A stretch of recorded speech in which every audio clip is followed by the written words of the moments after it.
আসসালামু আলাইকুম, welcome back to my channel. সবাইকে ঈদ মোবারক জানিয়ে আজকে আমি আমার রেসিপি শুরু করতেছি। আজ ঈদের দিন কুরবানির গোশতের প্রথম রান্নাটি আমার ঘরে রেসিপি হিসেবে আপনাদের সাথে শেয়ার করতেছি। আশা করি আমার আজকের রেসিপিও আপনাদের কাছে অনেক বেশি ভালো লাগবে, কারণ ঈদের দিন সকালে প্রথম যে রান্নাটি করা হয় সেই গোশতই রান্না হবে আমার বাসায়। চলুন তাহলে দেখে নিই। ঈদের দিন সকালে যে গোশতটা আমি রান্না করব সেটা মিলিয়ে নিচ্ছি। এখানে আমি প্রায় 2 কেজির মতো নিয়েছি গোশত, নিয়েছি প্রায় 1.5 কেজির মতো কলিজা, ফেফজা, তিল্লি সব কিছু মিলানো ছিল। আর এই কলিজাটা গরম পানি দিয়ে ধুয়ে নিয়েছি। গোশতটা এমনিতেই নর্মাল ট্যাপের পানি দিয়ে ধুয়েছি। যে গোশতটা আমি কলিজার সাথে ব্যবহার করব খুবই ছোট করে কলিজার সাইজ করে কেটে নিয়েছি। ধোয়ার পর একসাথে করে এবার ম্যারিনেট করে নেব। দিয়ে দিচ্ছি 2 কাপ পরিমাণ পেঁয়াজ কুচি, আদা পেস্ট দিয়ে দিচ্ছি 1 কাপ পরিমাণ, রসুন পেস্ট 1 কাপ পরিমাণ, হলুদ গুঁড়া দিয়ে দিচ্ছি 1 কাপের 3 ভাগের 1 অংশ, মরিচ গুঁড়া দিব 1/2 কাপ পরিমাণ, এটা দিয়ে 2 বার দিব আমি। ভাজা জিরের গুঁড়া দিয়ে দিচ্ছি 2 টেবিল চামচ পরিমাণ। আমি পরবর্তীতে গরম মশলার সাথে আরও জিরা গুঁড়া ব্যবহার করব, সেজন্য কম দিলাম। ধনিয়া গুঁড়া দিয়ে দিচ্ছি 1 কাপের 3 ভাগের 1 অংশ, লবণ দিচ্ছি স্বাদ অনুযায়ী। ম্যারিনেটের সময় আমি একটু সরিষার তেল ব্যবহার করব, দিয়ে দিচ্ছি 1/2 কাপ পরিমাণ সরিষার তেল। সম্পূর্ণ রান্নাটা সরিষার তেলেই করব, তারপরেও বলবো আপনাদের পছন্দ মতো তেল ব্যবহার করবেন। এবার ভালো করে হাত দিয়ে মাখিয়ে নিব। আমি যে পরিমাণে আজকে গোশত নিয়েছি, কলিজা আর গোশত মিলিয়ে ঝিলিয়ে প্রায় 3.5 থেকে 4 কেজির মতো হবে, সেই অনুপাতেই মশলাপাতি দিয়েছি। একসাথে কেন রান্না করতেছি কলিজা আর মাংস, দেখবেন যে বাসায় ঘরে কেউ কলিজা খাচ্ছে তো মাংস খাচ্ছে না, বা মাংস খাচ্ছে কলিজা লাইক করছে না, সেজন্য এভাবে মিলিয়ে ঝিলিয়ে রান্নাটা করতে পারেন। আমি ঠিক এভাবেই কুরবানি ঈদের দিন প্রথম গোশতটা রান্না করি। ম্যারিনেট করা হয়ে গেলে আমি এবার গরম তেলে দিয়ে দিব গরম মশলা।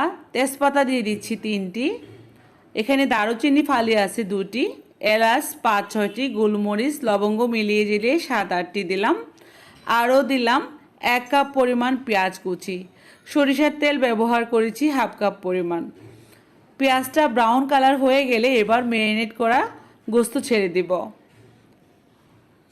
যেহেতু এখানে পরিমাণে বেশি আছে, একটা প্লেটের সাহায্যে বা বাটি দিয়ে এই পাতিলের মধ্যে ম্যারিনেট করা গোশতটা আপনারা নিতে পারেন, এতে করে সুবিধা হবে ঢালার জন্য। একসাথে ঢালতে গেলে পড়ে যাওয়ার চান্স থাকবে। প্রথম গোশতটা এভাবে রান্না করলে আসলে আপনার ঝামেলা হবে না, কারণ কুরবানির ঈদে গোশত কাটতে কাটতে অনেকটা লেট হয়ে যায়। সেজন্য পরিবারে যারা কলিজাটা লাইক করে না তারা গোশতটাও খেতে পারে। আমি ঠিক এভাবেই রান্নাটা করি, আপনারাও চাইলে করতে পারেন। সেজন্যই ভাবলাম আমার ঘরে আমি যেভাবে এই রান্নাটা করি আপনাদের সাথে রেসিপি হিসাবে শেয়ার করে ফেলি, তাহলে অনেকের জন্যই সুবিধা হবে। এবার ঢাকা দিয়ে ঢেকে দিব। চাইলে একটা লোহার তাওয়ার মধ্যে এই পাত্রটি বসিয়ে দিতে পারেন, আস্তে আস্তে জালে এটা হতে থাকবে। এ থেকে পর্যাপ্ত পরিমাণ পানি উঠে আসবে। কুরবানি ঈদের গোশতের মধ্যে কোনো রকম পানি ইউজ করা লাগে না, মানে ঝোলের পানি, এমনিতেই অনেক পানি উঠে আসবে। লক্ষ্য করলে বুঝতে পারবেন অনেক পানি উঠে আসছে, আর এই পানি দিয়েই সম্পূর্ণ রান্নাটা কমপ্লিট হবে। এই তো আমি আবারও কিন্তু গরম মশলা গুঁড়া দিয়ে দিচ্ছি 1 টেবিল চামচ পরিমাণ। এর সাথে দারুচিনি, এলাচ, লবঙ্গ, গোলমরিচ, জিরা আমি তেলে তারপর গুঁড়া করে নিয়েছি, সেখান থেকে 1 টেবিল চামচ পরিমাণ দিয়ে দিলাম। এই গরম মশলাটা যদি এভাবে করে দেন তাহলে তরকারির টেস্ট অনেক বেশি আসবে। এবার আবারও ঢাকনা দিয়ে ঢেকে রেখে দিব। গরম মশলা দেওয়ার পর এটাকে 6 থেকে 7 মিনিট রান্না করব। এর মধ্যে তরকারির কালার পুরোপুরি চেঞ্জ হয়ে যাবে, তারপর আপনাদেরকে দেখাচ্ছি। তো আমি আবার ঢাকনা খুলে দিচ্ছি। ঠিক 20 মিনিট পর, টোটাল সময় লাগলো আমার এই রান্নাটি করতে 30 মিনিটের মতো।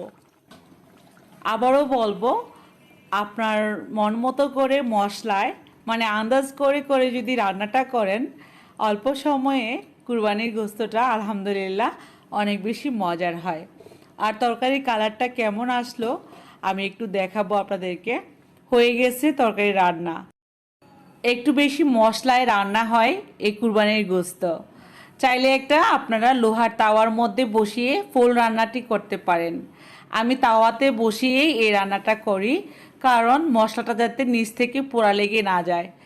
নিশ্চিন্তায় এই রান্নাটা করতে পারবেন যদি তাওয়ার মধ্যে বসিয়ে এই রান্নাটা করেন। হয়ে গেল আমাদের কুরবানির গোস্ত রান্না। আর কুরবানির ঈদে প্রথম গোস্তটা আমি ঠিক এভাবেই রান্না করি, যাতে করে পরিবারের সবাই মজা করে খেতে পারে। আলহামদুলিল্লাহ। কেমন লাগলো আপনাদের কাছে অবশ্যই কমেন্ট করে জানিয়ে দিবেন। সবাই ভালো থাকবেন। যারা নতুন আমার চ্যানেলটি এখনও সাবস্ক্রাইব করেন নাই, প্লিজ সাবস্ক্রাইব করে রাখবেন। আজ তাহলে বিদায়। সবাই ভালো থাকবেন। সুন্দর কাটুক আপনাদের ঈদ। আল্লাহ হাফিজ।